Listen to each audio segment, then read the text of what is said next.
Northern Typical Board. Me. I live in a BHA building at Hyman College. And I'm Charlie Messing. Older than I look. Getting creaky. Everybody, Neil Grant, your Central District City Councilor. Brooks Cummings, I live on Cherry. I'm Ben Smith and I live on Cherry Street also. Mark Barlow, North District City Councilor. Thank you for that. Yeah, thanks for having us. Evan Liquin, he, him, or they, them are fine for me. I am the Ward 7 City Councilor, which is the east side for the most part of North Avenue. Plus North Cove. I'm sorry. Plus North Cove, right? Yes, the Bayou. And off camera, behind us, running the meeting, we have I watch. Charlie Giannoni from CCTV, who is responsible for keeping us live. And Sean. Hi, I'm Shawnee. I'm the CEDO staff person that runs the meetings. And I'm Michelle Burvis, one of the other steering committee members on College Street. Did you say Michelle? Michelle.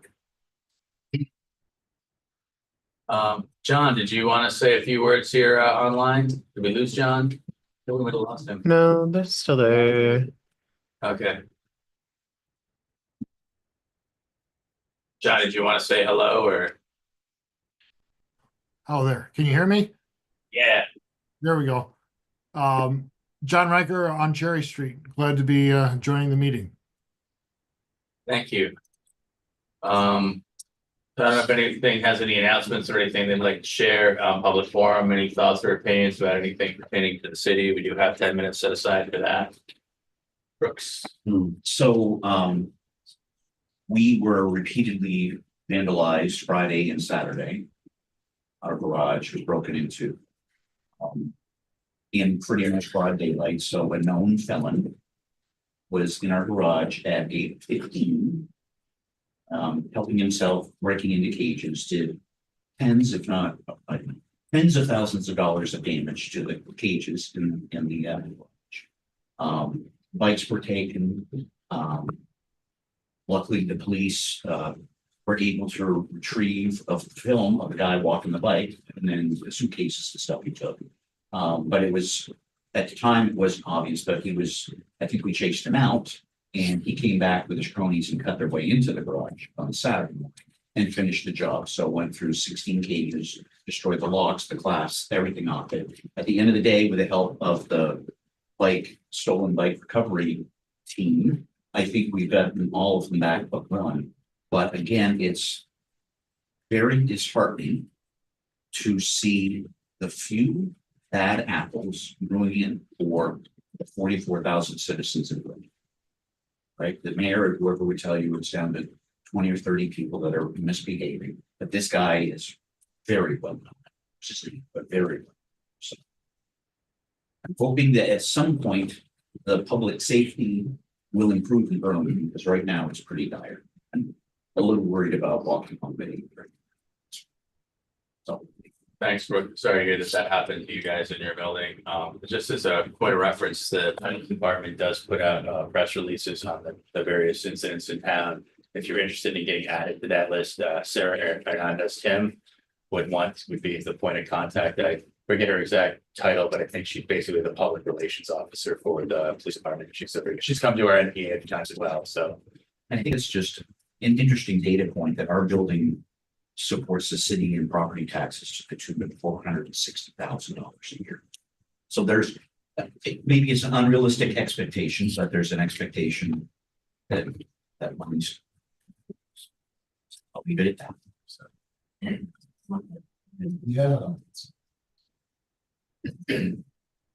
Being new to your ward, would you mind sharing what building it is that you're talking about? Sorry. Yes. Okay, so I got all that. Just leave the microphone over a little bit. Oh, okay. I got it all. That's better. Yeah, no, it's good. So the three of us are from Westlake. Okay, thank you. Yeah.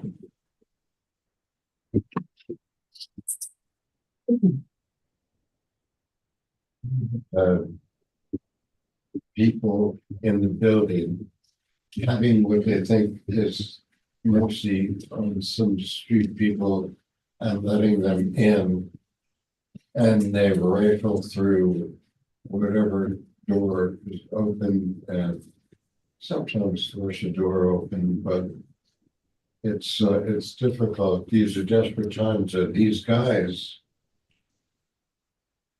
they feel sorry for the people on the street, so they put us on in danger. And BHA is not well organized. They cannot figure out how to monitor their video system. They cannot figure out how to warn the several people who are letting people in not to do that anymore. And then if they do it one more time, say you're out of here. It's a ridiculous situation. The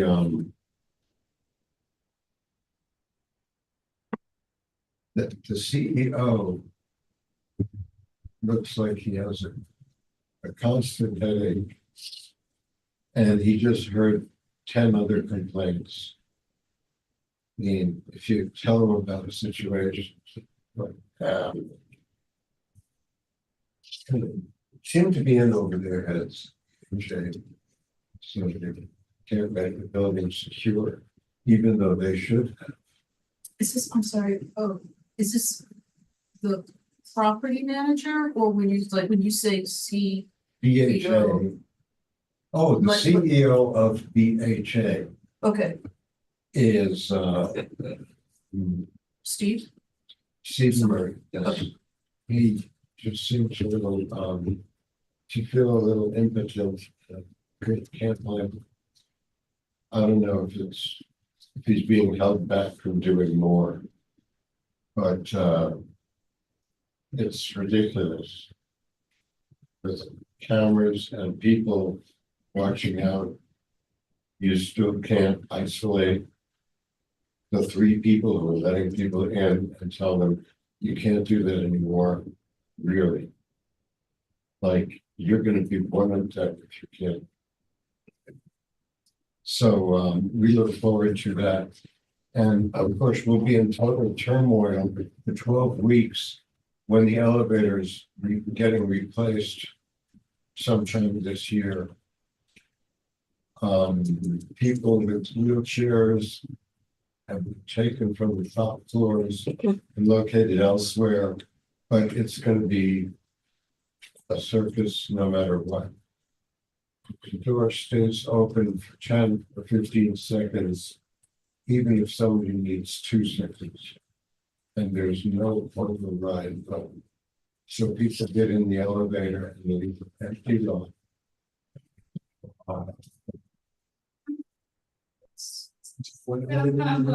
What? Is there just one elevator in your building? Yes, soon to be none for a while. One other real quick comment when we have the counselors here. So part of kudos needs to go to the Burlington Police Department. So I actually, on Saturday and Sunday, I actually got a human on the phone that was very attentive. I got a call back and I don't remember her name, Corporal. We got a call back getting more details. Everybody that reported to the police department has got contact. So that is I don't frequently have engagement with the police department, but that was very satisfying. Put it that way. Trying to get more accommodations submitted. It's actually a There's more acknowledgement.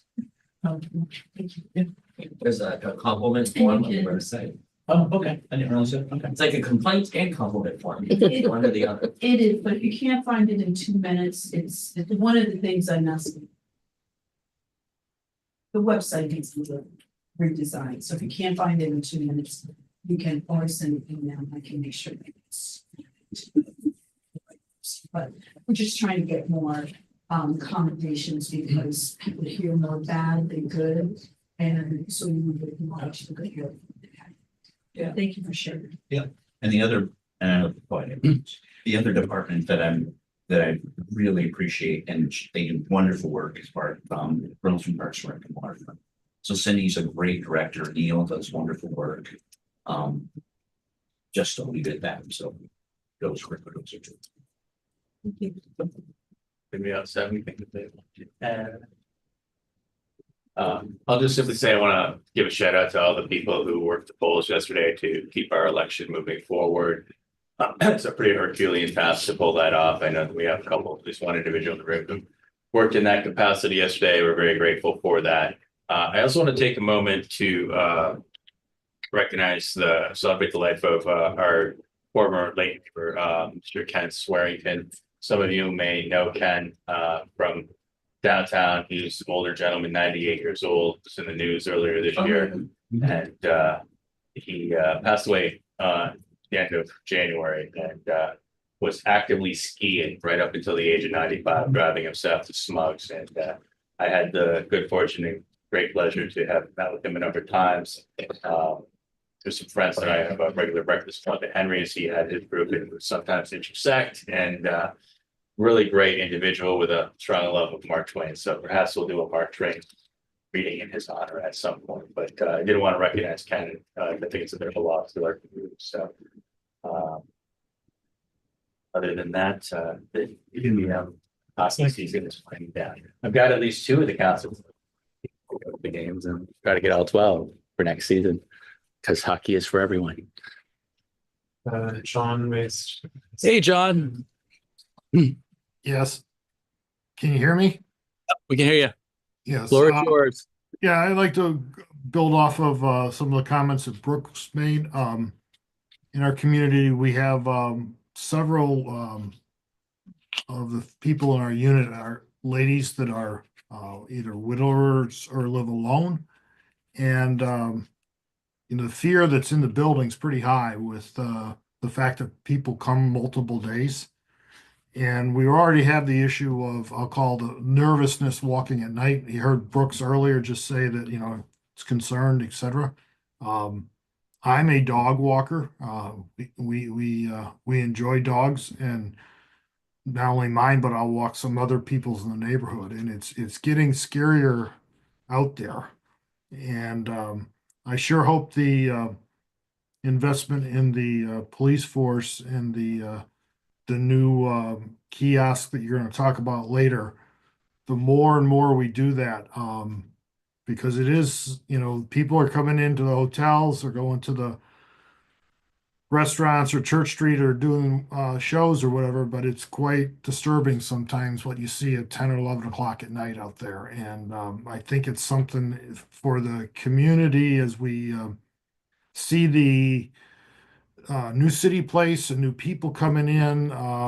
The city needs growth, not only in people, but in business. And I think if we can get ahead of some of these problem people that are repeat felons, misdemeanors, etc., and harassing the folks, I think it will help the city recover a lot quicker.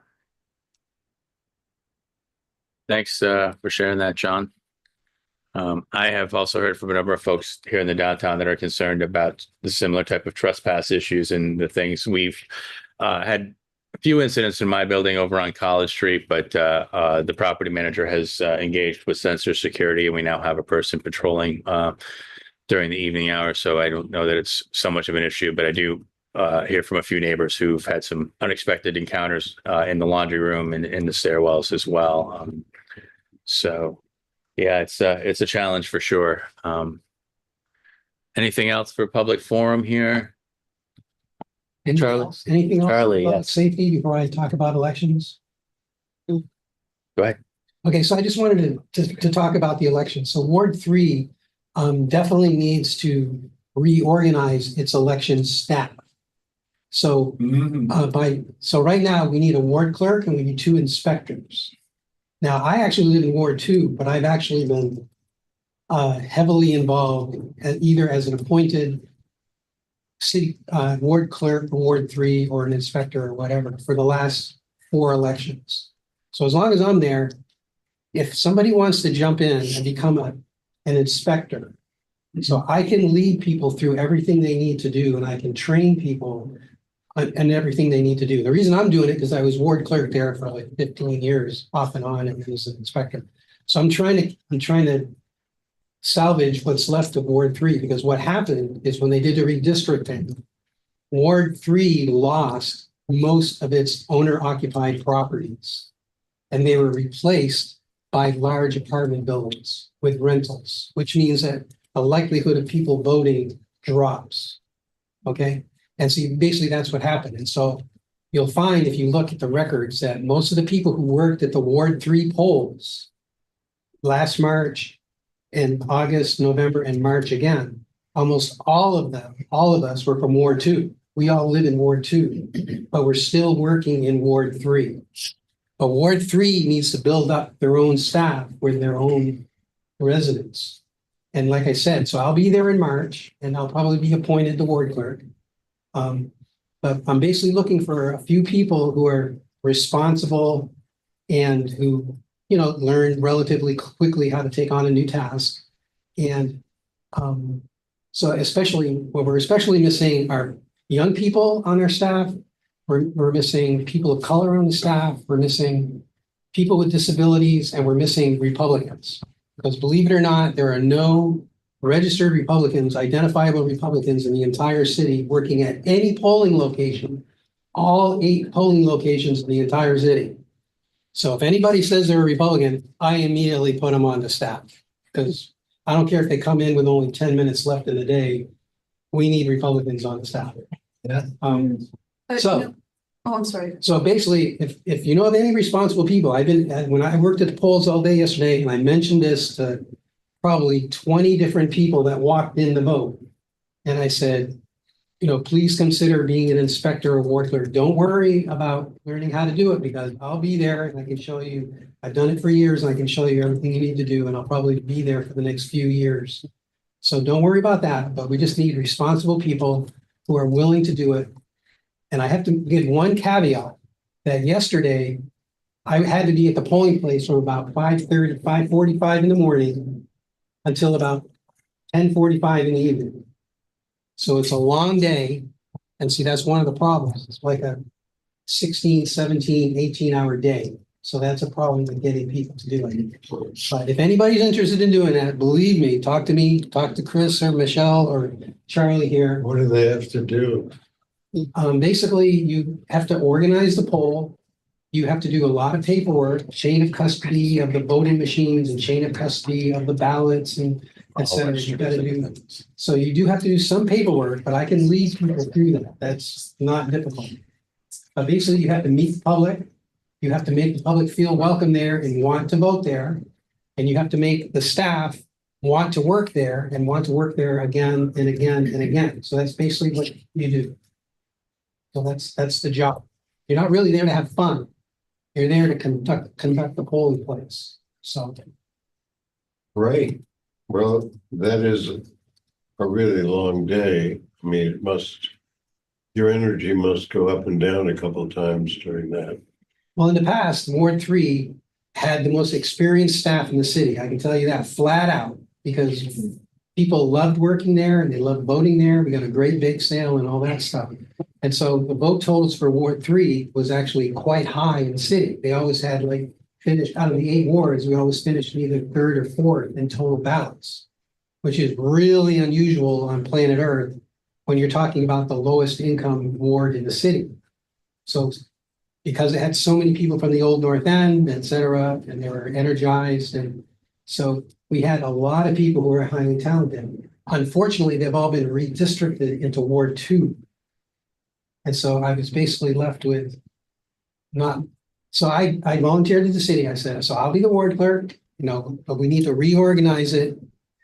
And we need to get a resident of Ward 3 to be a ward clerk and to be inspectors. And I'll lead anybody through it that needs to be led through it. No? Just to confirm, how many ward clerks and how many inspectors? So each ward has one ward clerk who's actually responsible for setting up that voting ward. And Ward 3, that position is vacant. That's what we're. Right. The person A person just resigned. Yes. So now Yes, it's I'm vacant. aware of that. Okay, Yeah, so. a lot of us and were then how unaware of many- that. Oh, I'm sorry. I said a lot of us were unaware of that. I think she said she wasn't. Did you say you were aware of it or unaware? I recently found out. Okay. Yeah, I recently found out. And then how many inspectors? We need 2 inspectors. We need 2 inspectors. So that's a lot. And that was, now on the ballot, there was someone who was talking to people. And I forgot his name, but he was trying to get a write-in for one of the positions. Right, Were there actually, enough? I haven't votes on heard that he was successful with that. See, it's really hard to get a write-in in Burlington because you have to get 30 votes. You have to get 30 votes. Yeah, he was out there for a little bit. So, I should We look could- into that, see if he was successful. okay, because he would definitely be someone we could approach. Joe Kane knows him. I can check with Joe on that because he seemed very interested. He lived in Burlington in the neighborhood before. He had just recently moved back from Richmond. And I just can't remember his name, but Vicus something. Vicus yeah. something. I chose my phone. Did something with my phone. It Yeah. just goes to show that's you, it. because, see, we had such a talented staff, Ward 3, that I wouldn't have to do anything. I'd be the ward clerk, and I don't have to do anything, because we had so many long-serving people in those positions, including the assistant poll officials, who are basically the people who check you in and help you file your ballot, et cetera. So I could just sit back and just basically watch what was going on and looking for issues. And so that's why I don't even know if Vicus won, because I don't really have to pay that close attention to the details. I just run the polling place. And so I'm not really concerned with what the results are. It's just, but Well, I'll tell you we'll right now, for definitely the last 3 we'll elections in a definitely reach out row, to him. Ward 3 got their results in faster than any other ward in the city. So Yeah. we've got some good people. It's just that we need to get residents of Ward 3. All right. So while we're on the topic of elections, we are a little bit behind schedule here. I did hear from Mr. Senesak, who I had understood would be here for 7, waiting to hear back if maybe something had come up. But the previous agenda item was the talking of the Ward 3 polling place. Since we're on the topic of, and here's Mr. Senesak right here. So right on time. So, yeah. What would you like me to say? Right here is great. Yourself. I'd like to introduce Ian Senesak. Ian's the owner of the Cosmic Grind Coffee Shop on the Church Street Marketplace. Ian has reached out to a number of folks in the community, both residents and businesses alike, and I believe has had a number of conversations with city leadership about the potential to bring the farmers market back to City Hall Park, or at the very least establish a satellite market there. And so I will say that we did a survey earlier this year, and out of the 80 or something respondents, 80 plus something, like 80% of the people were like, yes, we would like to really much explore that. So Ian, without further ado, if you want to just talk about what you've done, and we'll take it from there. Sure. Hi, everybody. For being here. My name's Ian Senesak. I own the Cosmic Grind on Church Street. Started an art collective called Big Blind on that. Adopted some puppies. So, a little bit about me. About 5-6 months ago, went to Emma's office and tried to get a meeting with her about potentially bringing this market back, and trying to set up dialogue between the farmers market and the city for a number of reasons. One, to make sure that we could actually hear both sides, both stories, because there's a number of complaints that the farmers market did have that were valid. I also think that Emma inherited a pretty tough job with everything else that's going on. I think that we can all agree on that, and it's not going to happen overnight. But in essence, is we need money to be able to make these ideals that we have as a city come to fruition. Easiest way to make money is to have more taxable liabilities. Would you agree? Okay. 25% increase on taxes this year, last year, whatever year it was. So up to 2.5% from 2%, which doesn't seem like a whole lot, but for businesses that are already tanking, it's enough. It's not something that was necessarily welcomed, But long story short is if we want to make more money, I think this is the way to do it. If we looked at what happened with the eclipse. The eclipse was amazing. It was fantastic. It was the third, second, first best day of my business. I've been open for 9 years. It was incredible. Yeah, it also made the disproportionate amount of homeless folks and transient folks that we have in our community kind of look normal. You know, you laugh, but like it does, man. It's just like it didn't have you walk down Church Street every day, right? And you see a lot of folks that are really down on their luck for whatever reason, you know, and not to say we need to blend in, but we need to be able to actually address that with money and actual solutions that will really help, not just one, not just one, but all. Because we're all being failed by what's happening.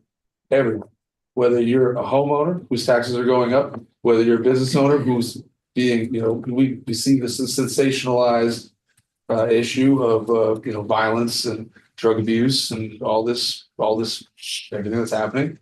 Some of it's valid, some of it's sensationalized. I think that regardless, I've been living in Vermont my entire life.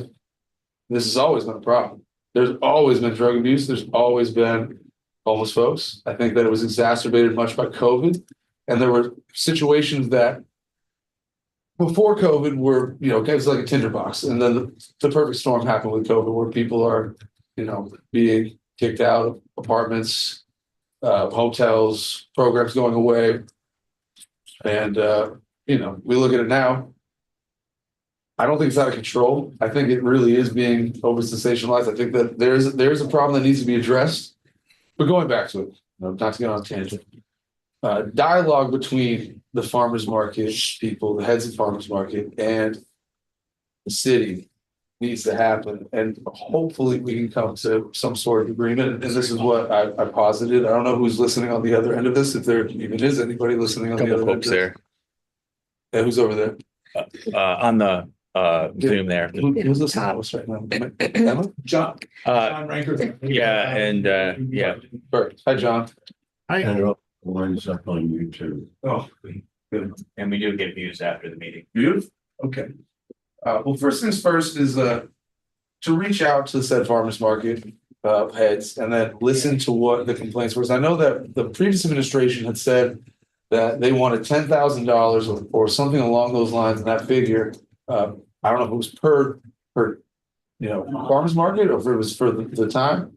I think we should work on that. I think that that's not necessarily the way to go because in essence, also Vermont for me and Vermont as the general is it's small businesses, right? That makes up the makeup of what this place is. You go outside of Chittenden County, it's a lot of small businesses.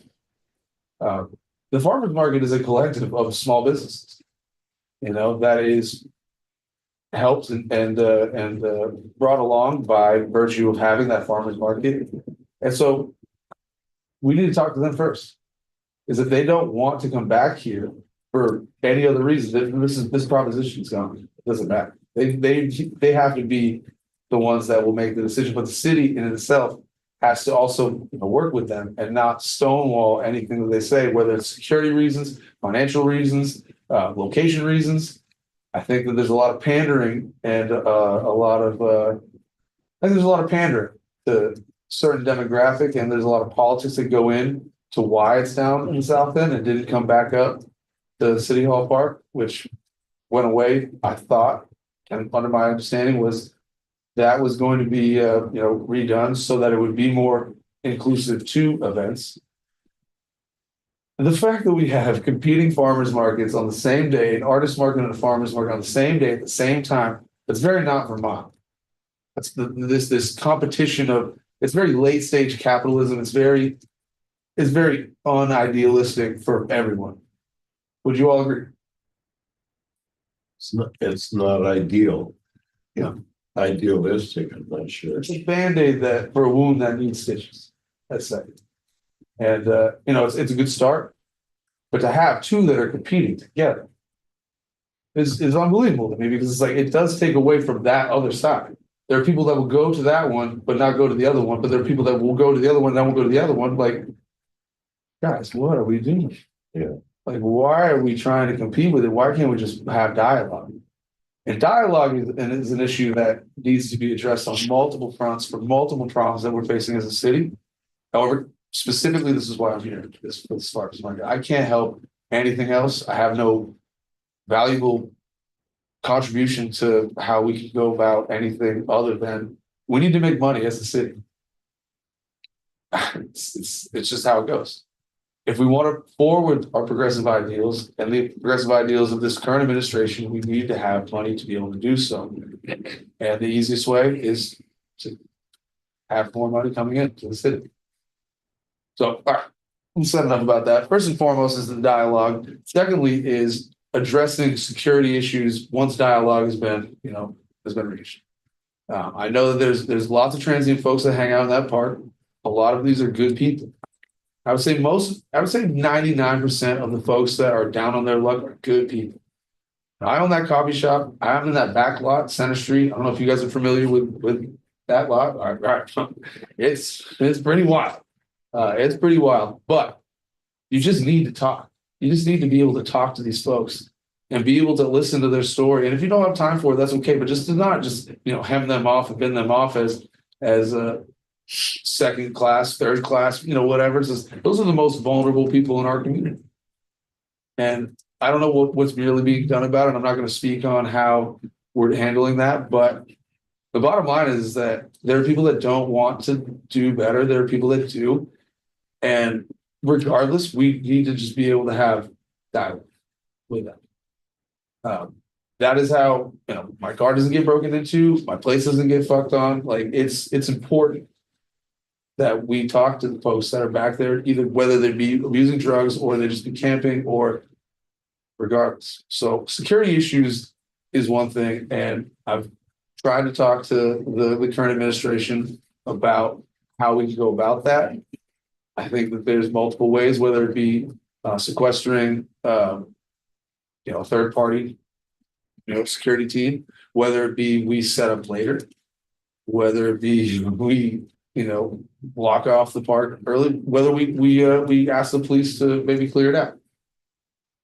I don't know what the best way it is, but that's why we need to be talking about it. The next part is it's financial, right? I think that the financial stipulations, which I'm not familiar with in terms of what it actually costs for the farmers market to be in City Hall Park. I think it costs an enormous amount of taxpayer dollars to revamp that park. I think that the use of the park it's not being utilized to its full potential. And again, I look back at what happened on the eclipse. There were so many people that said this is such a beautiful, lovely, scenic city. Wonderful, absolutely astonishing. Lake views, the businesses that are downtown, the people that are downtown. Like Vermont is a very, very special place. That's why I haven't left. That's why I decided to start a business here. And it is very hard to have a business in Vermont.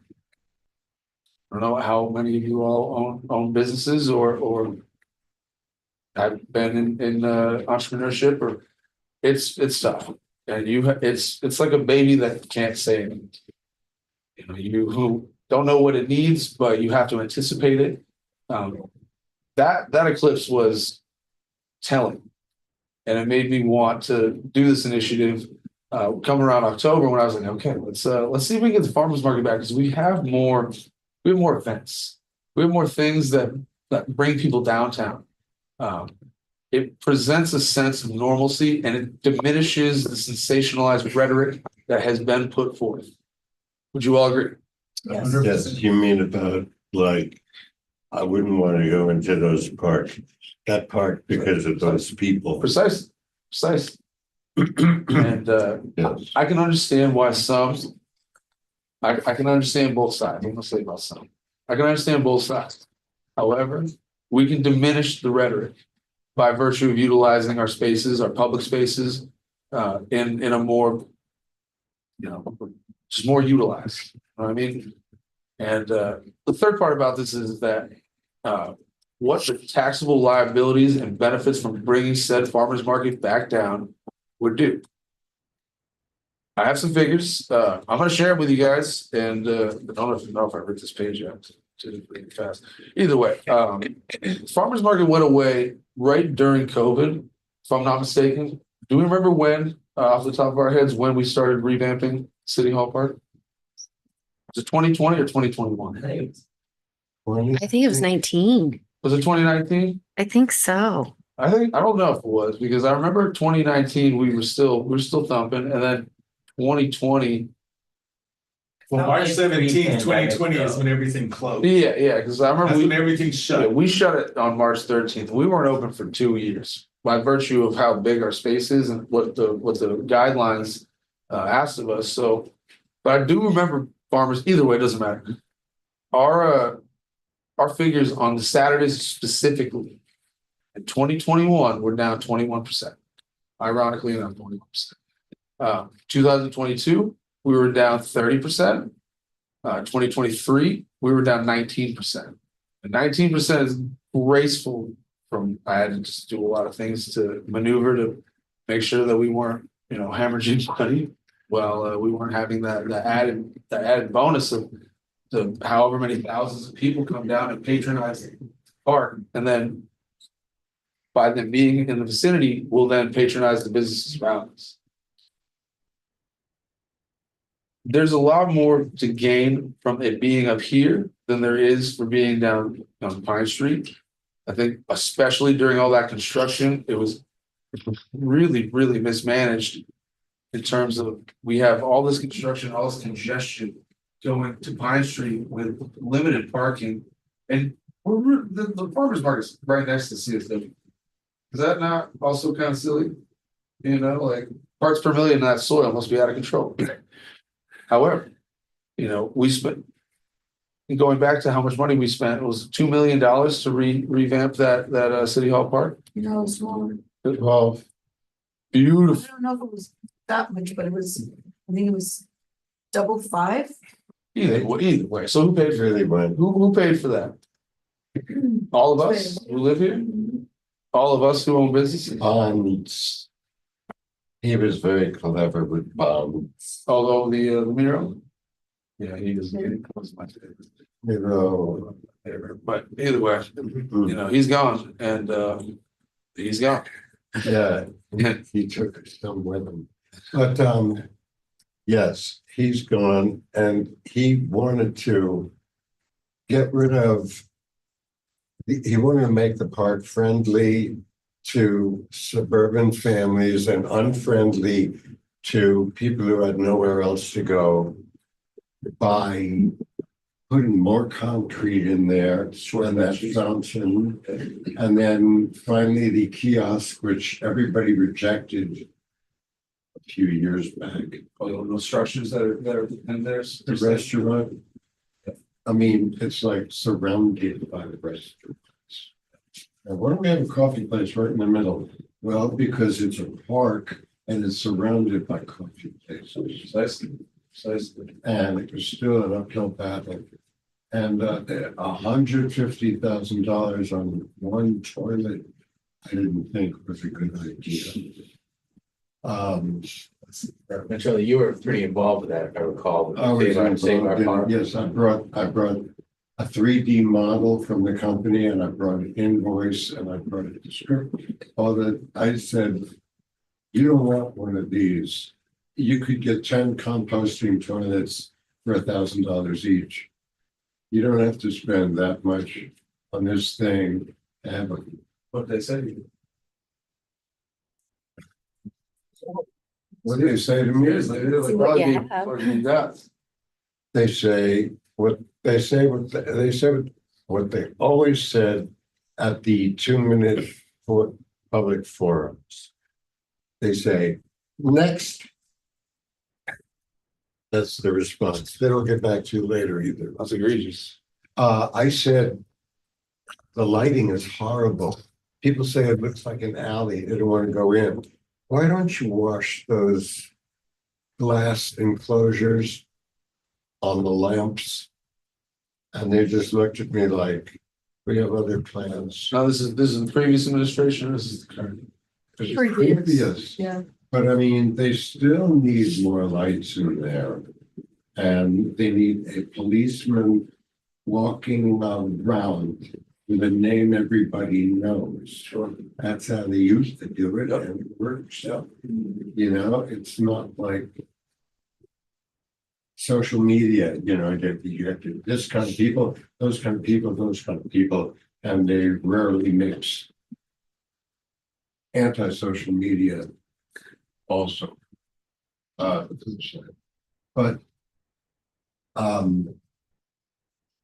people should, they want old people. I'm in this council on aging run by the city. An advisory thing to the city council. And we're supposed to make things nicer for the old people because we're about a third old people now. And they said, what can we do right away? What can we do to really hit everybody right away? And I said, fix the sidewalks. And they looked at me like, that's not 30 words. You know, we'll make that an initiative. We'll make it part of our initiative. And then we'll implement the initiative as part of our action plan. And they just never did. And I said, put more lights in there. Don't no more granite, concrete. You know, they said the concrete has to change and we have to knock down 6 trees on this side and 6 trees on that side. Because it's not ADA accessible. And we got our own expert and went back to them and said, guess what? It is already ADA accessible. Don't take down the trees. I said they were molded or they had bugs or something. I remember going to, this is the last meeting I went to was to tell them, you gotta stop. Well, why are you taking down all the trees? For what? I think, I appreciate the discussion, but we now are like past the project, so we want to think. Yeah. The other thing I'll throw in, I just did some quick Googling. It went to about 5.8 million. There was bonding, there was some donations, there was some TIF funds. There was also part of it was, you know, the great streets and dealing with the ravine and replacing sewer, and so that was also part of it. But I think moving forward, I would thank you for being here, Ian, because this has been coming up periodically, and I think the relationship between the city and the farmers market is sour with regards to the farmers market needing to move temporarily to allow the renovations. And then we were coming out of COVID and there was this idea of staying in that location because they could be further, the vendors could be further apart. And then more people could just be, you know, the social distancing, but and then they replaced with your point that they became competing markets is well taken. And I remember specifically artists who had been participating in the artists market were upset because their revenue dropped significantly from not having that. I would, why don't we like have a meeting and I can talk to maybe start with Kara in it's Workforce Development Department. Workforce Development, thank you. I'm just thinking that might be a good place to. What we used to call the Church Street Marketplace Department. I exactly, I started to get till the new, but which might also soon be under CEDA. We'll see how that goes. More on that on I would end of March. But I think having that conversation to see where everybody's at, because definitely there was like a sour taste. It left and there was a complete breakdown of communication. And then they decided to stay on Pine Street. So And it was that a financial thing, or is that because they really didn't care for the city to be telling them X, Y, and Z? I'm not fully sure, but it may be interesting to say, okay, what happened? What can we do now? We have this construction that's done. We could go back to also blocking off one of the streets for traffic. But there's also a big sore spot right now with the construction that's happening on Main Street. So do we, yes, so I've been talking to some businesses about that. And we'll continue to do so because they push that back again, and I'm now talking like November. I can't imagine the whole summer not having Oh, no. accident. Yeah, so that's another conversation. Sorry. That's also going on, but thank you for that, and Yeah. I will. So, get I just in touch with I you. had a question. Michelle, I've always heard, and maybe I'm way off, that there's a waiting list to even be part of the farmer's market. Is that true? Oh, I could be. heard that, and that they also had to have $1 million of indemnity insurance, and that there's a whole committee of people who decide Who gets to participate or be not? too much, like if 7 people are selling hot salsa and somebody comes along and says they want to sell hot salsa. Right. That was what I understood, and that I know very little about that. There are other folks I know who've been involved with those committee much longer. Yeah, because I can't remember if you've ever been, but like I grew up in Rochester, New York, and we have a farmer's market that will like annihilate people. It is so enormous, you get lost. We had a friend that moved out there, and I was like, you need to go. And I'm warning you now, it's huge, and you will get lost. And she's like, oh my God. This is She's the like, problem I have though. this thing is so big. And there's competition for sure, because you have 25 people who all sell peppers kind of thing, but you've got good, healthy competition, and you can buy anything and everything. It's incredible. So I kind of go like, why do we have a waiting list? Like, to me, in my mind, it's like there shouldn't be a waiting list. Should Everybody should, if you want to be part of a farmer's market, be able. you should be able to participate, kind of thing. And yeah, like, And then, perfect. May I segue into something before I do have to leave? I got puppies at home. I think that what we saw with, we have 2 markets, we have 2 competing markets. Been that off. If we could have 2 markets on 2 days, we could alleviate a waiting list. If you have a market on Saturday and you have a market on Sunday, yeah, not exactly. only are you bringing in more revenue, but you're also bringing in more opportunity for small businesses, which is again the essence of what Vermont is, to be able to do that, to be able to utilize space and just realize a dream. If you're a little pepper salesman, you have a garden in your backyard, you want to have a booth, you should be able to. If you sell trinkets, you should be able to. If you have a dream that you want to deal with and you want to be in business, you should be able to. And this whole it's bullshit. If I can be really frank, all this is happening, and specifically this farmers market. This is bullshit. This isn't right. This is very discriminatory against a lot of people. A waiting list for what? So it's exclusive? Just have multiples. How you could have 3, you could have 4, you could have things all the way down. You could block off the street all the way like we did on College Street, like we did on the Eclipse. I think the Eclipse was very telling, and if all of you, if you were down here, if you weren't down here, it was incredible. The vibe, and everyone was all worried about all the traffic. It worked out. And, hats off to the people that planned for the city to do that. Incredible job. Incredible job. However, the competition it's going to happen. There's 9 places to get coffee from where you can go within 500 to 2,500 feet.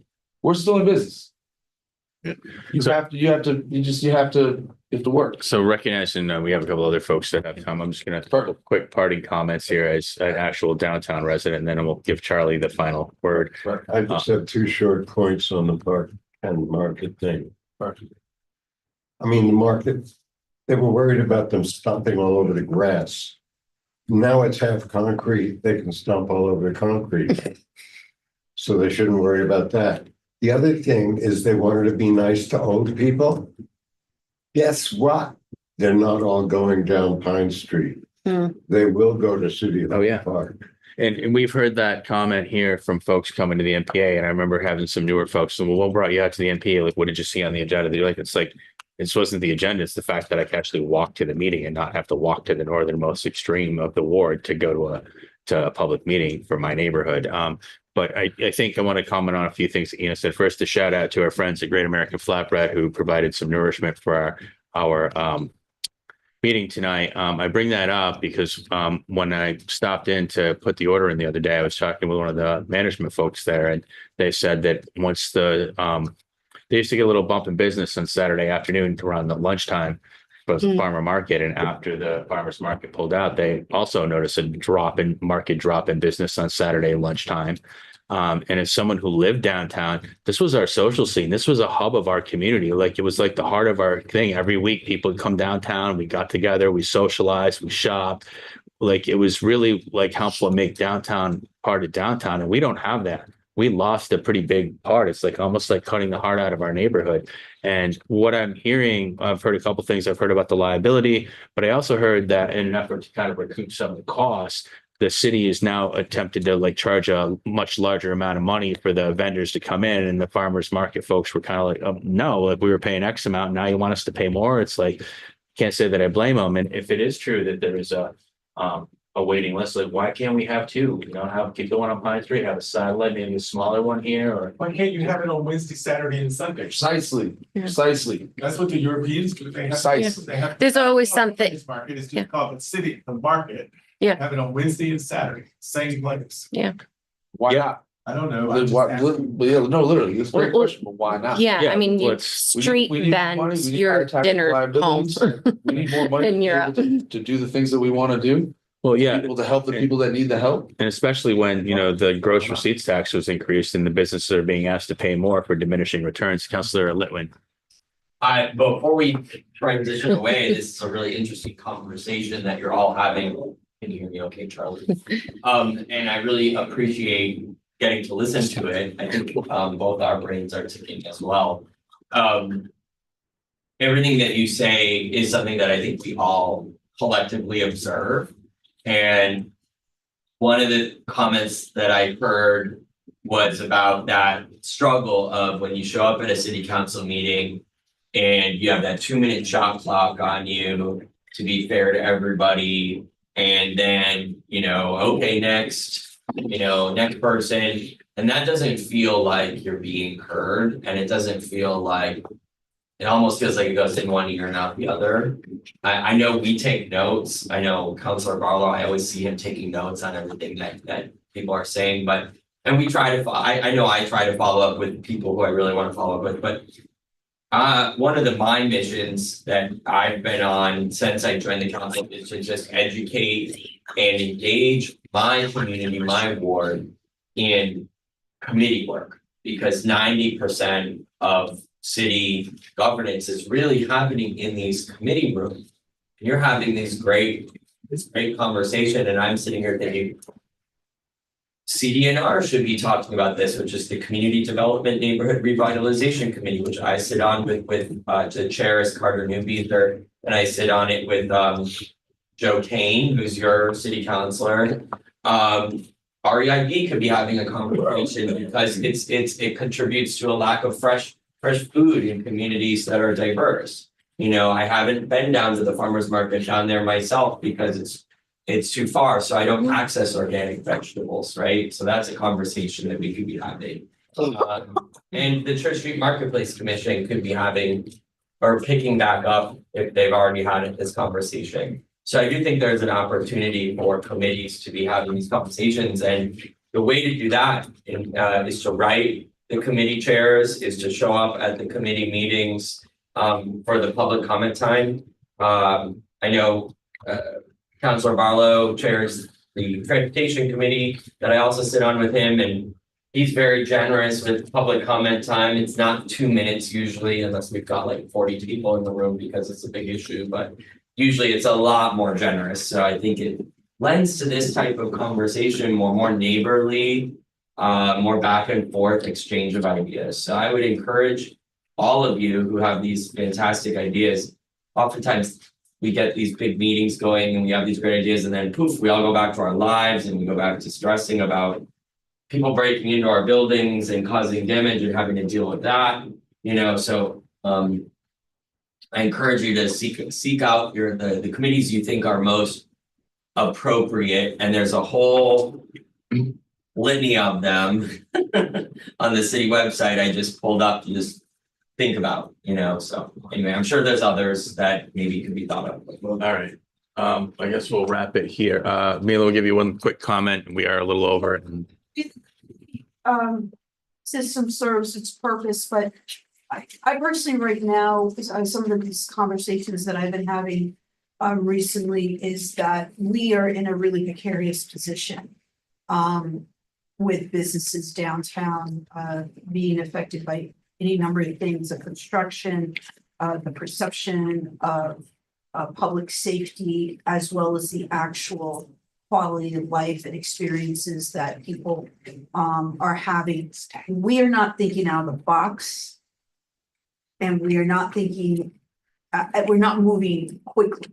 There is what I have found to be this reliance on doing certain things the same way, especially around promoting the downtown, and we really need to change that. We are between Boston and we are between Montreal, two of the biggest festival cities in the Northeast. We should be capitalizing on people moving between those two cities. It was a failure from the previous administration. The stuff was brought up. It is something I believe that we could be doing just by timing. In some cases, it's you know, the Montreal Jazz Festival is almost all announced right now. We know what the major gigs are. We can look at schedules in what's going on in Boston. We have never, as a city, taken advantage of our location. And people stumble on us. They literally stumble on their way to, you know, going up north or going up back. Now, with everything going on with the tariffs, but that makes us even more valuable. you know, to your point, I actually happened to be picking up sandwiches a couple weeks back at KKD, and I saw a couple there wearing Quebec Nordiques hockey jerseys. Oh, we're from Boston. We're heading up to Montreal for the Four Nations tournament, and you know, we stopped in Burlington to get some food. So your point is well taken. On that note, we're going to transition into the conversation about the public safety kiosk. We've had Councilor Litwin from Ward 7, who I believe is one of the primary sponsors of that proposal. And also early message. 4/7. Yeah, Councilor Mark Barlow from the North District, who serves with Councilor Grant, who chairs the Public Safety Commission. So we have a good cross-section of people here, and we're just going to kind of talk a little bit about the public safety kiosk. I think we'll start with you, Councilor, and if you wanted to give a very brief overview of kind of your perspective in introducing it, and then we'll turn to Councilor Grant to talk about where it is in the committee process and, you know, what we're looking for as a community, I guess. So I'm happy to accept your invitation. I think I declined to accept a previous invitation because it was still with committee, so I wanted to leave that there. You know, the resolution itself, which Councilor Barlow has pulled up, which we can cycle around the link to folks later if necessary. Should have old-fashioned printed some copies, but I didn't think about it. And ultimately last summer, I think in July, well, in April, I joined the council. So one of the first things I started working on was a concept around a public safety hub. I don't really call it a kiosk anymore because people seem to have a really specific vision in mind when they hear the word kiosk. So it's the public safety hub because it can look a lot of ways. It could be mobile, stationary, it could be in a building, it could be in a freestanding box, or it could not exist at all. And I think that was ultimately the process that I wanted to engage the public in, which was to revisit a conversation that has actually been going on much, much longer than I've been in Burlington, going back many city councilors. I had Councilor Dave Hartnett come up to me and say, I tried to do something like that 12 years ago. And so what I kept hearing was two things from folks in the New North End, a concern about coming downtown, which we talked a little bit about tonight. And we heard folks saying, I feel unsafe walking on Cherry Street at 8:30 or whatever that is. And also what we heard was, was the onslaught of emails I started getting as soon as I became a city councilor from all of the businesses who are struggling for support around public safety. I would agree that some of it's perception and some of it is not.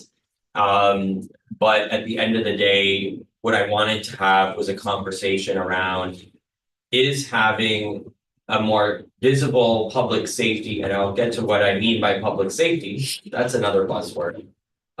Is there some merit in having a more visible public safety presence, which there is some research to support certainly, and it actually is what drives the mayor's hotspot response plan.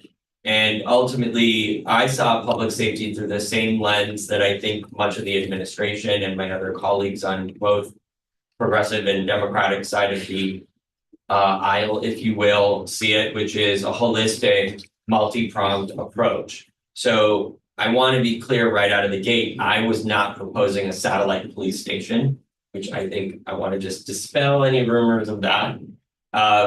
I also want to be clear that we know we don't have enough officers to staff it right away. So let's dispel any idea that this, even if it were realized, and there was 100% support for it in the community, that we would need to be realistic about what staffing could look like. And I also saw it as a space for the many different folks who are dedicating their time and energy to having a public safety presence. So that means folks who are walking around and are narcanning individuals and providing direct contact, our CRT team out of the fire department. We have 3 different types of, or maybe at least 2 different types of professional positions out of what's called CAPE, Crisis Advocacy Intervention Programs, out of the police department now. Which is now, as of only a month or so ago, fully staffed. And that includes CSOs, which are community service officers for folks who don't know, and CSLs, community service liaisons, who do something a little bit different. And you've probably seen many of them. They're usually in some of them are in plain clothes, folks like Lacey Ann Smith and the folks who work with her. And they're running around between the library and downtown and they have a lot of relationships with a lot of folks and are able to, I think, diffuse situations a lot better these days.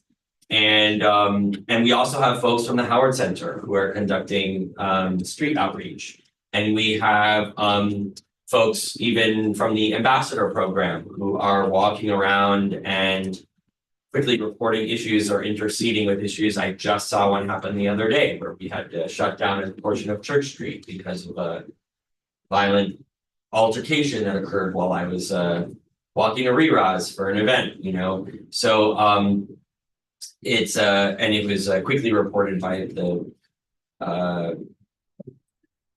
ambassadors program. So long story short, that's a long-winded way of saying I wanted to engage in an intentional process of gauging where the community was at with this type of concept, which I borrowed from Boston, where which is my original hometown.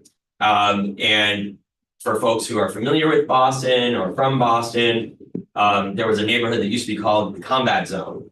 And it's a true story, and it's basically Chinatown. It's all Chinatown now, and it's and kind of that into downtown Crossing, which is a big shopping area, and it's a place where a lot of families were able to shop for affordable clothes and shoes and everything like that. And they put a kiosk in the middle of the street on Washington Street there, and it wasn't always staffed. There were definitely times I went by and saw there was no one in it. But sometimes there was one officer, sometimes there were two, sometimes there was one outside, sometimes they were chasing somebody, sometimes they were responding to something. You know, even those two officers and having that kiosk, that visible kiosk there, just in my own relationships, we thought made a difference. It made it feel a little safer. It felt like there was a touchstone if you saw something or something was happening that you wanted to report to an officer, short of calling. Right now, if I called 911, it's gonna go to Williston. You know, they're gonna ask me a bunch of questions. They're gonna get me to the BPD dispatcher. They're gonna try to get a bunch of questions. And before you know it, you're 5 minutes into a phone call, and a lot can happen in 5 minutes. Absolutely. So I was also sort of inspired, and I know that there's some mixed research out there because UVM decommissioned their blue light system. But I grew up going to UVM, and there was I always felt a lot safer. And I knew many people who did in the darker areas of campus, especially if you had to walk from Main Street to Redstone campus, where you could see a blue light and know that you could run and hit it and keep running actually if you needed to, and they'd be able to, well, that's what they told us to do, was keep running, you know, don't just wait at the box, right? And I believe they decommissioned it because they found that it wasn't particularly useful or successful. I'd like to look more into it. We actually had some of those in our community. I remember when I first moved here, we had one on Buell Street. But we do have limited time, and I do know Councilor Barlow has to leave in 15, and I do want to. I'm good now. I strong armed it. Okay. I just your ear. I want to give it. So we'll turn it over to Councilor Grant now to give an update, because it sounds like the resolution went to the full council and then it got referred to the council's committee on public safety. And there's a lot of stakeholder work that needs to happen, and so that's why we referred it to the appropriate committee. And that's why we're here tonight, to begin that work. So thank you, Councilor Letwin and Councilor Grant. Okay, thank you. I want just to we were having this discussion initially. I want to make it very clear, I was not against the idea. My concern was that it wasn't an idea for now because of the things that were going on downtown, some more immediate needs. For example, it had already been made as a priority to regain public access to the police station, which we had lost because of the damage that was done when someone had started a fire in there. There are also, as we have all heard, some general many repairs. There's a lot of deferred maintenance within the police department. So there was some established priorities that needed to be met first. The complaints about the lack of access, public access to the police department were many. It was one of the things that was identified with the mayor's group of community safety advisors. So I have talked to people. There is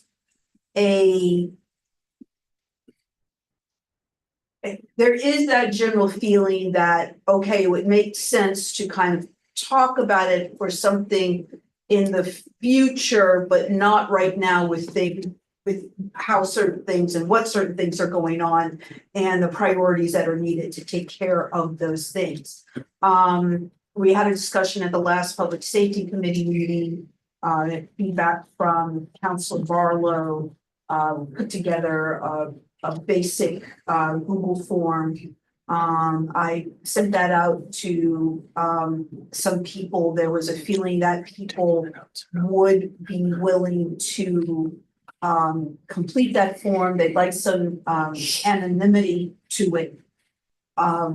Or having the option of that. There would be some people that we would, in order to know that we did get feedback from certain stakeholders, like I had a conversation with Tammy Buddha from the street outreach team. You know, her sense was they wouldn't want to be posted there because they have clients and their clients often have things that they have to be working on. You know, they have plans that they have to be working on independently. And if they always knew where their case manager, I'm not sure what's their how they assign them out, so that may not be the correct term. I have to apologize. The concern was that sometimes it's good for their clients not to always know where they were. And if someone was stationed at the kiosk and then those clients would know that they're there, you wouldn't want to end up having certain people standing outside the kiosk just screaming the whole time, you know, which was said in a funny way, but given some of the things that have happened downtown, that was a concern. People definitely wanted to have an officer stationed there. And I had to be very honest and direct with people. We cannot overpromise until we have the staffing stability. That is one of the things that I am especially concerned about, because we've passed some of these resolutions that have inadvertently given people an idea that they would be expecting immediate change when that's not the case. So I feel, okay, we passed this and now we have to walk it back because people's expectations are where we can't meet them right now. So just to move forward, the idea of the Google form, I believe, will work. People do want to have this idea of being anonymous. I think we could get more businesses to complete it that way. And then we would have to ask certain stakeholders, because we would want to know that, hey, we did hear from the street outreach team.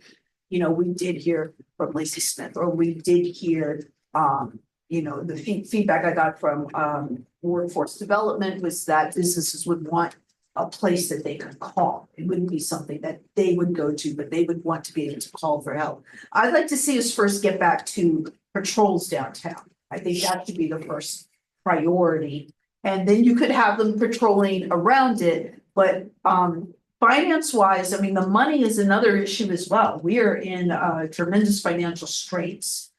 We had to finish the kiosk where they're serving the food now through, I think Sherpa has that contract, because those contracts are already written. Ideally, it would have been great not to have worked on that, but we were committed to it contractually. So I think what the plan is to, I'm going to give Mark some feedback.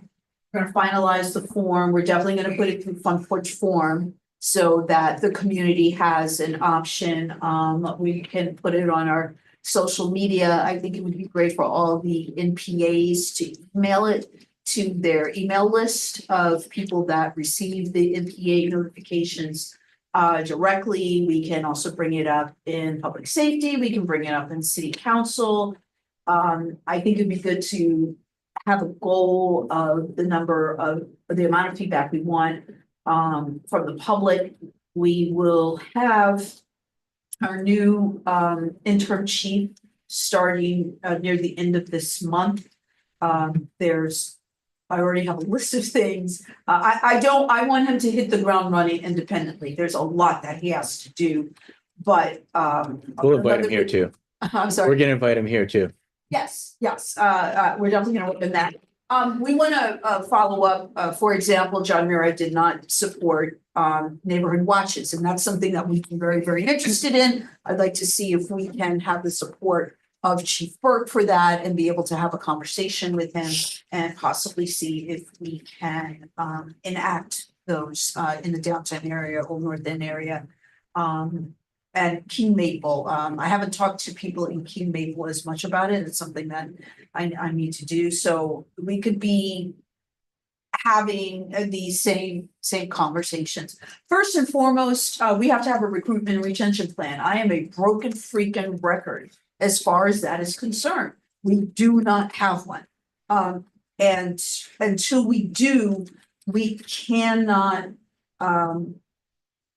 hope to get to this place where we can have our patrols, we can have more community policing, and then, you know, have someone at a kiosk, so we have the money for the kiosk. So that's a lot of things with regards to that. And I can go into for my updates, I had a couple of public safety updates as well. So Yeah, I just want to say on the retention thing, you know, I spend a lot of time volunteering over in the Adirondacks, and it gives me occasion to either cross paths or even sometimes work with local law enforcement. And I always jokingly say, hey, you know, we're hiring over in Burlington. And a lot of times they laugh at me and they say, well, you know, we know what's going on in Burlington. We watch the news. We're in the same media market. We want no part of that. And what I see happening regionally is that we're kind of Burlington, for whatever reason, you know, maybe the decision from a few years ago has kind of engendered a reputation as a, I don't want to say a toxic work environment, but a city that's not supportive of law enforcement. And I actually had a similar conversation recently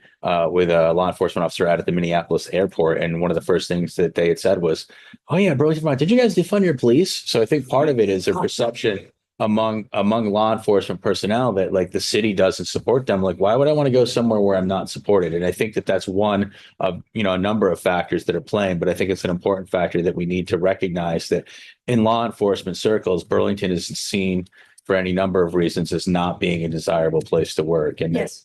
so, So the other thing that I've been talking about repeatedly is people need to be reading the internal DPOA survey. That is extremely important. I'm going to, That No, go ahead. okay, when you're done, I'm going to give Council Brother, because I think you have to leave it at hard stop at 8. I wanted to add to this public safety kiosk. why don't you do that? And Okay. then I will go Thank to you, my Councilor. public safety update. All right. I can talk about the perception Yeah, okay. and the things that we need to do that we haven't been doing to address those things. Okay, well, thank you, and thank you for inviting me here. We have been talking about it in public safety committee, as Mr. Grant said.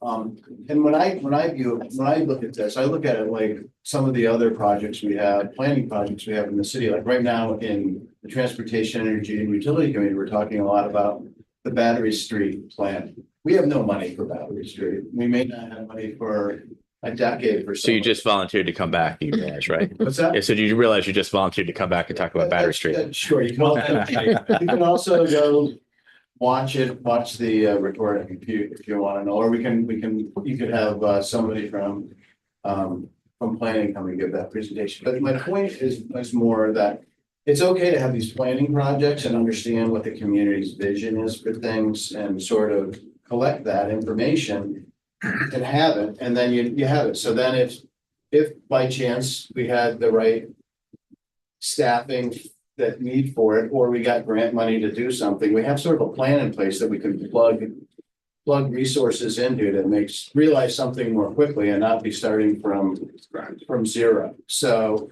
that's the way I view this public safety kiosk. Certainly, we have lots of other aspects of the police department rebuilding effort that we need to give attention to. But this is just this is an idea that you know, we want to collect information on. We have people that have asked about the concept, people that I think it's been shopped around in the Treasury Marketplace Commission. The commission voted 17 to 18 to endorse it. So it is worth exploring, and I think we have a process, like Councilor Grant indicated that we talked about in Public Safety Committee of a way to give input, and then maybe a public forum opportunity or two at an NPA like this meeting, or the word 2 NPA has been mentioned, and maybe even the Public Safety Committee itself would be a time when people could give input on this. So once we collect all that, Public Safety Committee will give it back to the full council, and then we'll see what comes of it. But that's the charge of the committee work, is just to give a report back to. Is there anybody from the community that has thoughts or opinions or questions about this that they'd like to ask? Questions, what? Thoughts, opinions, questions about the public safety hub? Apologies for listening. Yeah, I put it on the. Kiosk. Well, Yeah. does the kiosk have anything to do with the restaurant that's there?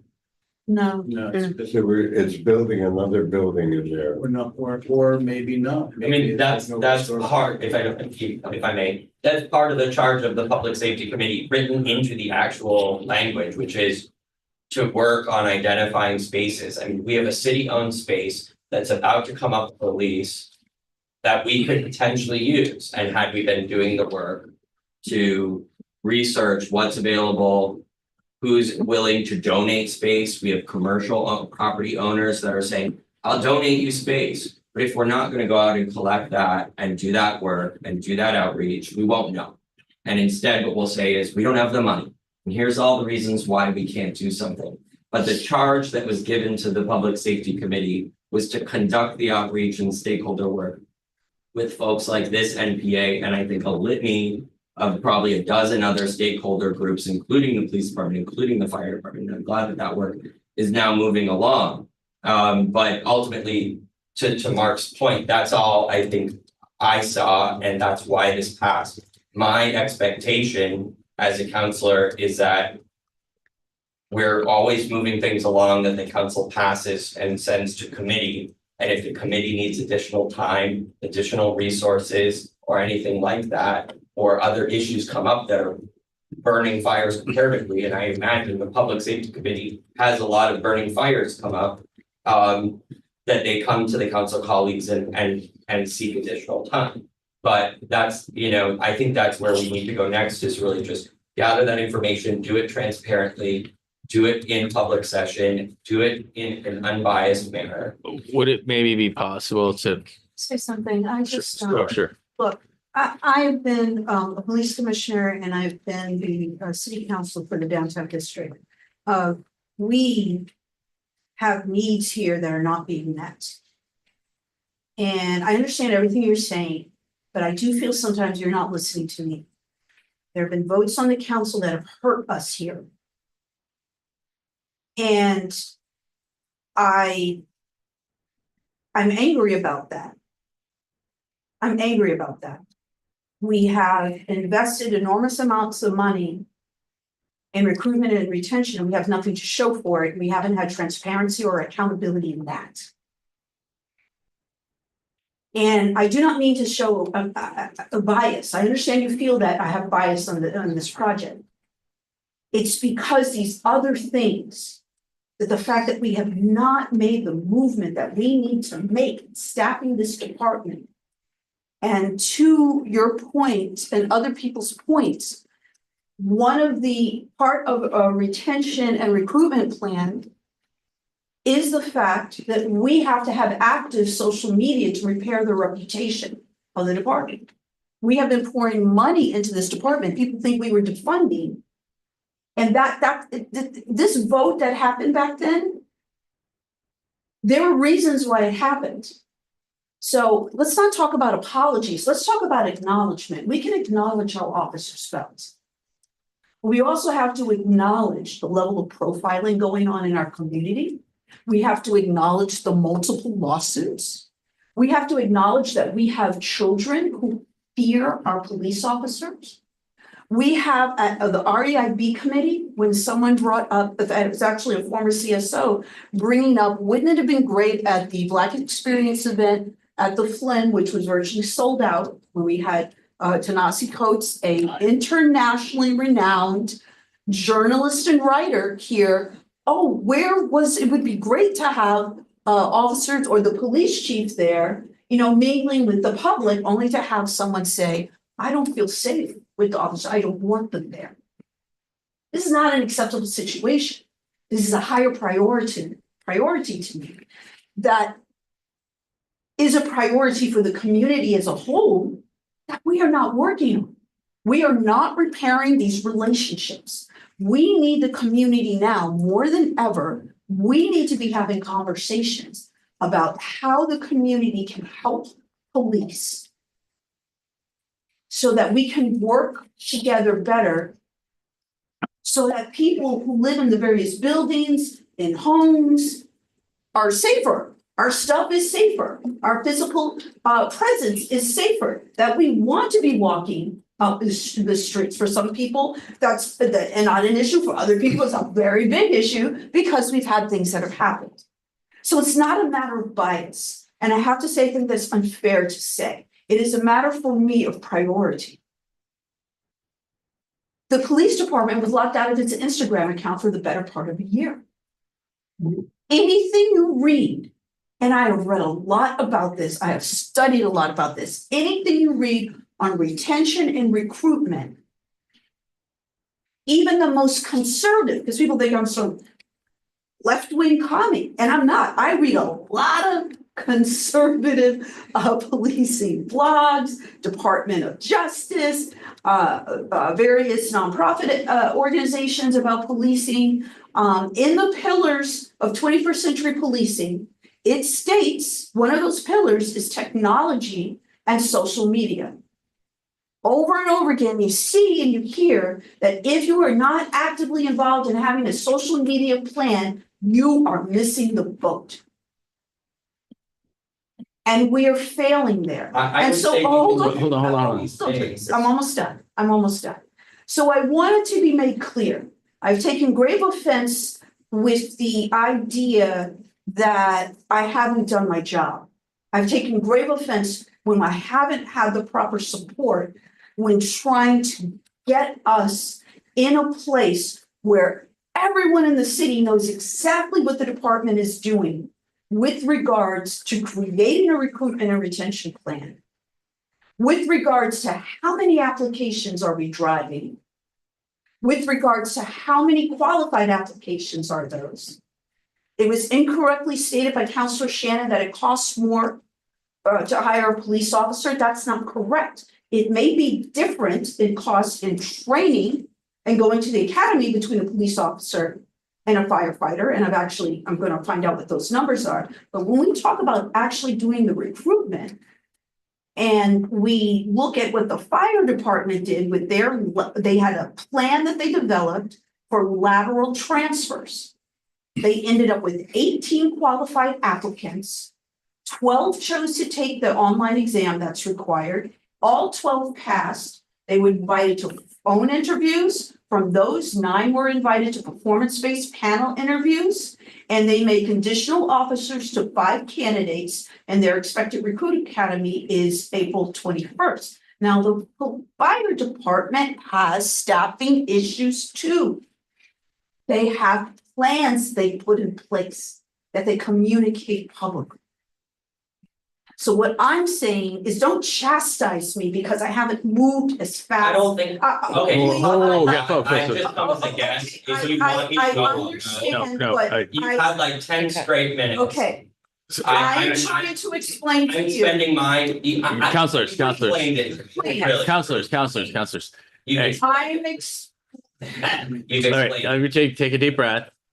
Okay, so Okay. I think what the I think takeaway is here There's is not a lot of the gap between I'm what we're trying to both explain like. to you how I feel.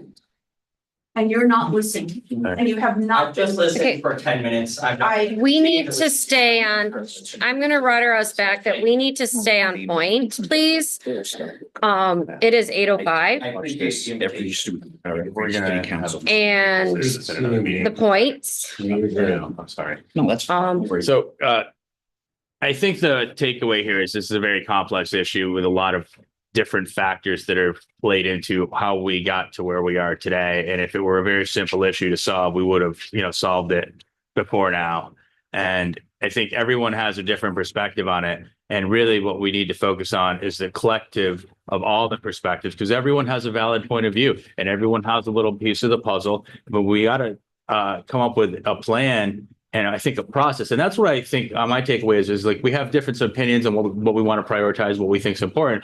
But I think what we all agree on is the importance of having a process so that people can come to the table, speak, get engaged and do it. And, I've always believed that the best public decisions come from a robust public process and by engaging and making sure people have a meaningful opportunity to participate. And even if, the decision doesn't always go their way or what they support, you keep in mind that, okay, well, I don't really agree with that, but you know what? I had a chance to come. I had a chance to speak out. I had a chance to be heard. I'm okay with it. I can live with it. And so I think the trick for all of us, both as a community and then for those of us, on the councils, is to kind of, what's that process going to look like? How do we ensure that the various stakeholders get in there?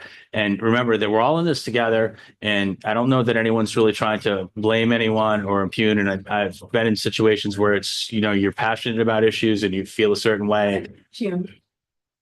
I appreciate everything you're saying, but I want to make it very clear. I've been impugned. And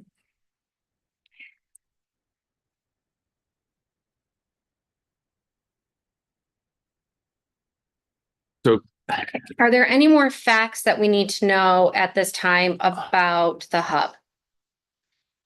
Directly.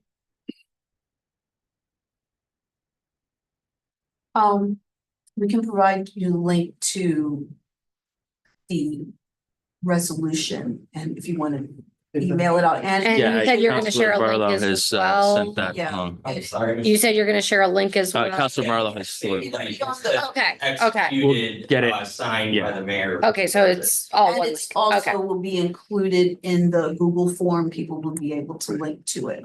okay.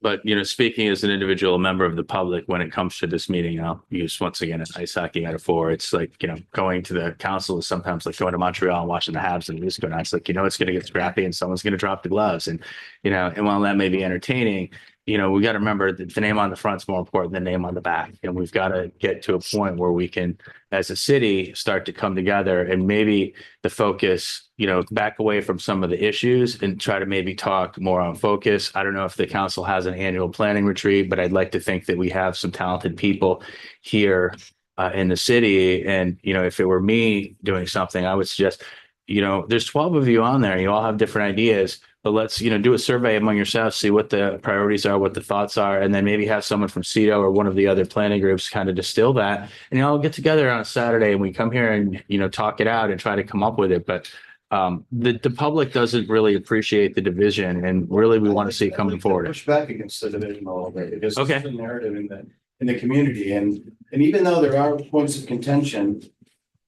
there's also a lot of agreement, a lot of work gets done and doesn't get reported in the press when Fair we enough. vote on things unanimously or things are worked out between the council and the mayor's office. And that happens every single day, every single week. And so I just want to push back on the narrative that there's the division as stark and rancorous as some of them portrayed it to be. There are issues.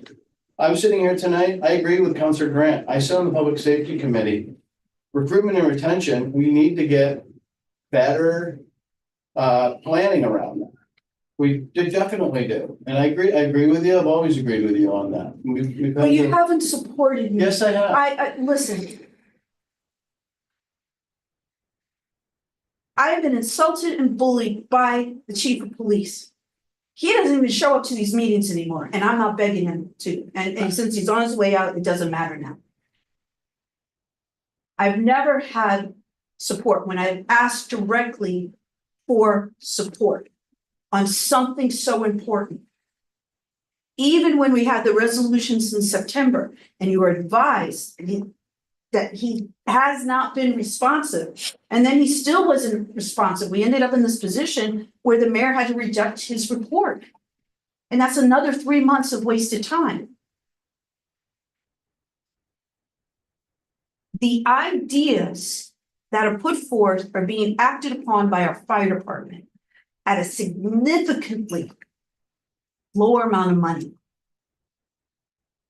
And that's important. And they're transparent and they discuss their plan. So we've had a real leadership issue. And we haven't had the courage to address it. And there is, I do feel that there have been votes that hurt the central district. And that people in the outer wards do not fully understand what is happening in the inner wards. And to the point, especially as mentioned earlier by the owner of Cosmic Rind, that there is this these things that are said about what's going on in our community and our downtown that are overblown. There are things that people report that are just out and out false. And it's a grave concern because it's affecting our businesses who are with the construction even more stressed and more at hand. So I guess that's all I can say. I can say that right now, I don't feel that we honestly in our district are being supported by the other districts the way that we need to be. And that sometimes when Central says, hey, this is not going to help us, and we are the hotspot, we are the center of the drug crisis, not just in Burlington, but in Chittenden County. When we say we need to move forward and faster on certain things, we need that support that we have not been getting in a consistent manner. Well- And that is the truth. And I think that that's a very valid point to make. And I think that the council has a role to say, but this is a system. It's a complex system. We have the council, we have the state's attorney's office, we have the judiciary. And we heard about a number of people about like questioning tonight. Why is it? And it's like, even if we could all come together and have a plan, at the end of the day, it's ultimately the judiciary that's making the decisions about who gets let out on conditions, who gets, lodged up at Northwest Correctional Facility and whatnot. And those are all things that are beyond all of our control. The individual citizens, the counselors, even the state's attorney. The state's attorney can make a recommendation, but the judiciary can kind of go a different way. And, so realizing that even when we can come together as a community to try to move this issues forward, there is this accountability piece, which is not anything, sadly, that any of us really have any control over. Only the judiciary goes. And I think that that's kind of a critical factor that I hear about both as a downtown resident and a business owner. But, if you guys want to do a plan retreat, I try to facilitate it for you. I would also say too, with Chief Burt coming in, he's going to be coming in, and some of the things that we've been seeing, especially with regards to how certain cases are made or being charged. Sarah George already has an established relationship with him. And that is going to be very, very key, because that is not something that will have to be built from scratch. They have almost, I believe she said, almost 15-year relationship. And she said a lot of the things that we see in the news will not be tolerated under Chief Burke. So that is something that we will be able to look forward to. And thank you all for coming. Appreciate the. Thanks for the conversation. Yeah, no, I was grateful for that. It sounds like, trying to be an optimist here, we do have some opportunity, and again, we're all on the same page. And I think we all want the same thing. And if we can get the process together, I think we can get there, and we can do it in a way that. Yeah, I mean, ultimately, we're from the outer wards. And so I'm here tonight from the outer wards to talk about the downtown central district and to see a process. I wasn't here to debate votes on other issues. I don't know what those votes were. I was here to just, I was invited to talk about what was the public safety hub vision and, what could have happened. And, my perspective has been that conversations about the public safety hub, have been prefaced with, here's all the reasons why we can't do it or why we shouldn't do it. And that for me is. For now, Okay, because see, of us. All right, Counselor. I don't know if Okay. you realize this, but I gave you like 15 whole minutes. You know what? So I'll just. Counselor. It's your NPA, Thank you. okay? Thank you. It's not my NPA. It's the community's NPA. But you can't And help I yourself, appreciate- but interrupt others. But Counselors. You really cannot. you interrupted me.